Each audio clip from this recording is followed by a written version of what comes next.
ಪಯಣ ಪವಿತ್ರ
ನಮ್ಮ ರಾಜ್ಯಕ್ಕೆ ನೂತನ ಮುಖ್ಯಮಂತ್ರಿಗಳು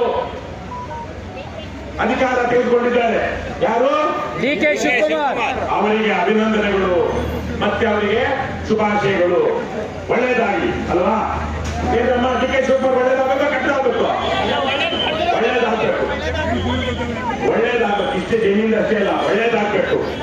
ಒಳ್ಳೇದಾಗಬೇಕು ಅಂದ್ರೆ ರಾಜ್ಯದ 7.8 ಕೋಟಿ ಜನ ಏನಿದ್ದಾರೆ ಅವರ ಹೊಟ್ಟೆ ಮೇಲೆ ಹೊಡಿದೇ ಇದ್ರೆ, ಅವರಿಗೆ ಮೋಸ ಮಾಡದೇ ಇದ್ರೆ, ವಂಚನೆ ಮಾಡದೇ ಇದ್ರೆ, ಅವರು ಕಣ್ಣಲ್ಲಿ ನೀರು ಹಾಕೊಂಡೇ ಇರೋ ಹಾಗೆ ಮಾಡಿದ್ರೆ ಮಾತ್ರ ಒಳ್ಳೇದಾಗುತ್ತೆ. ಇಲ್ಲಾಂದ್ರೆ ನಾವು ಶುಭಾಶಯ ಹೇಳ್ತಾ ಇರ್ತೀವಿ. ಏನ್ ಕರ್ನಾಟಕದ ಉತ್ತರಕ್ಕೂ ಹೋಗಲಕ್ಕೂ ಏನ್ ಡಿ.ಕೆ. ಶಿವಕುಮಾರ್ ಅವರಿಗೆ ಶುಭಾಶಯಗಳು, ಅಭಿನಂದನೆಗಳು, ಫ್ಲೆಕ್ಸ್ಗಳು, ಬ್ಯಾನರ್ಗಳು, ಬೆಂಗಳೂರಲ್ಲಿ LCD ಸ್ಕ್ರೀನ್ಗಳಲ್ಲಿ ಅಡ್ವರ್ಟೈಸ್ಮೆಂಟ್ಗಳು, ಅದರಿಂದ ಒಳ್ಳೇದಾಗುತ್ತಾ? ಒಳ್ಳೇದಾಗುತ್ತಾ? ಅವ್ರು ಯಾರೋ ಪತ್ರಕರ್ತರು ಆಗಲಿ ನನ್ನನ್ನ ಕೇಳಿದ್ರು, ಸರ್ ರೈತರೆಲ್ಲ ಒಂದಷ್ಟು ಜನ ಭೂಮಿ ಕೊಟ್ಬಿಡ್ತೀವಿ, ನಾವು ಕೊಡೋದಕ್ಕೆ ನಾವು ಸಿದ್ಧ ಇದ್ದೀವಿ ಅಂತ ಹೇಳ್ತಾ ಇದ್ದಾರಲ್ಲ, ಅವ್ರು ಹೇಗೆ, ನೀವ್ ಹೇಗೆ ಇಲ್ಲಿ ರೈತರು ಸಿದ್ಧ ಇಲ್ಲ ಅಂತೀರಾ? ರೈತರು ಸಿದ್ಧ ಇದ್ದಾರೆ ಅಂತ ಅವ್ರು ಹೇಳ್ತಾ ಇದ್ದಾರೆ, ಅವ್ರು ಯಾರು ಮತ್ತೆ ಇದು ಹೇಗೆ ಅಂದ್ರು.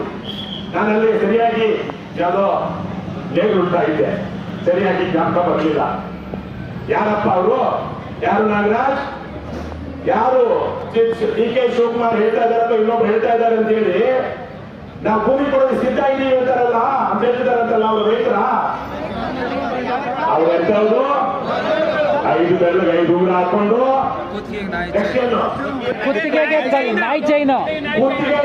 ನಾಯಿ ಚೈನ್ ಹಾಕೊಂಡು ಓಡಾಡೋರು ನಮ್ಮ ಶಿವಾನಂದ ಬಹಳ ಚೆನ್ನಾಗಿ ಹೇಳ್ತಾರೆ.